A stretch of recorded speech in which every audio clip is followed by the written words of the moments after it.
Hey guys, so in this video I'm going to be showing you how to user catch in Madden 15. I think user catching is a very important tactic to have in your arsenal, especially with all the cover 3 users online in ranked games and MUT. A lot of people run cover 3, it's a very safe defense, and this is a great way to really exploit the one-on-one opportunity they give you by running cover 3 on the outside with your big receivers. A lot of times, if you do this successfully over the course of a game, you'll be able to force them out of their cover 3 and maybe force them into some more defenses that they're not as familiar running and really put them in some bad spots. So for this demonstration, I'm going to be using the Chicago Bears. Got Brandon Marshall and Alshon Jeffrey on the outside, two premier user catch targets. Really what you want to look for in wide receivers or tight ends to user catch with, you want them to be no shorter than 6'3".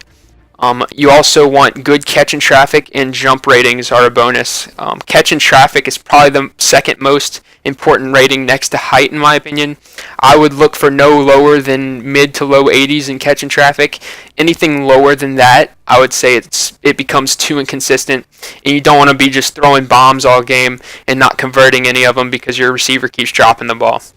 So I'm going to go ahead and show you guys how it's done. I'm going to max protect for the sake of demonstration. I'm going to end up throwing a high bullet pass whenever the receiver gets around 15 to 20 yards down the field. I'm going to click on, swerve inside to get inside position on the corner, but keep running upfield with him, and then hold down Y to get a catch animation. So here to Brandon Marshall on the left side. And Jay Cutler overthrew that one. Now, I'm not saying this is foolproof. You will get overthrows. You will get drops. You will get the defender will make nice plays on the ball sometimes and swat it down. But if you stick with it and believe in it, I think it can be very effective. And it's single-handedly won me games before. So go for it again. And right there, as you saw, I was able to get inside positioning on Aqib Talib. I'll go in instant replay for you guys. So as you see, I start winding up to throw the ball whenever Brandon Marshall's are out about 15 to 16 yards downfield. And as you can see, you can tell whenever I click on. When I click on, I immediately swerve to the inside and then keep running upfield to get that inside positioning. And Aqib Talib and Brandon Marshall both get the same animation, but since I have the inside positioning, I'm able to go up and catch the ball before it gets to him and come down with a 35-yard gain. So I'm going to go ahead and try it on the right side now with Alshon Jeffrey. And right there, I got the same animation as Brandon Marshall, but that time Chris Harris didn't even get an animation. So I'll show you guys that one as well in instant replay. So you see, same process. Start throwing the ball whenever he's about 15 yards downfield.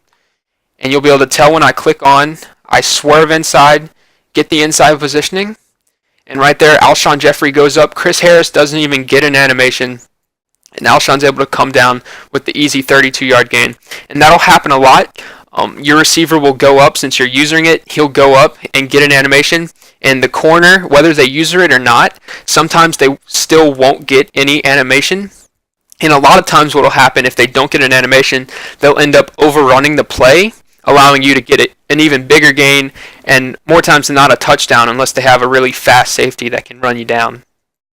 So I see that happens a lot. A lot of people will try to user it at first and end up making a mistake, and I'll get a huge gain, so then they just let the computer do it, and that's even not much better because a lot of times that's what happens when the computer does it. He won't get an animation, and you'll get a free 30-yard gain. And that's generally how I like to force people out of cover 3. Some people might say it's cheese. I think it's simply taking advantage of the one-on-one matchup that you're giving you. If in real life, if somebody's playing one-on-one on Calvin Johnson all game, Matt Stafford's going to throw the ball up to him 90% of the time and let him go up and make a play on the ball. Like, no NFL coach is going to run cover 3 all game long and have one-on-one on the outside with Megatron. Like, that's unrealistic. So if you're going to do something unrealistic, I might do something a little unrealistic, even though my thing's not that unrealistic, because a lot of times in the NFL and college ball, people take advantage of one-on-one mismatches all the time with jump balls. So I'll show it to you. I'll try to show it to you one more time to each side. Right there, Jay Cutler overthrew it. I'll try to get that right here. I didn't max protect. So right there, same deal. Got inside positioning. went up, made the catch over Aqib Talib. One more time to the right, just to really hammer it home. And right there, it almost happened. Chris Harris, once again, didn't get an animation. And as you notice, Aqib Talib's getting animations, and Chris Harris isn't. That's what happens a lot of times. Aqib Talib's an elite corner. The elite corners like Talib, Sherman, Peterson, Cromartie, people like that will get animations and go for the SWAT. But a lot of times, if your opponent doesn't have an elite corner, that's what happens a lot. They won't even get an animation. And that allows you to get huge gains if they happen to miss the tackle or if your guy breaks the tackle. So I hope this will be able to help you guys out against all the Cover 3 users out there this year. If it did, please leave a like if you like the content. And until next time, guys, I'll see you guys later. Have a great day and good luck online.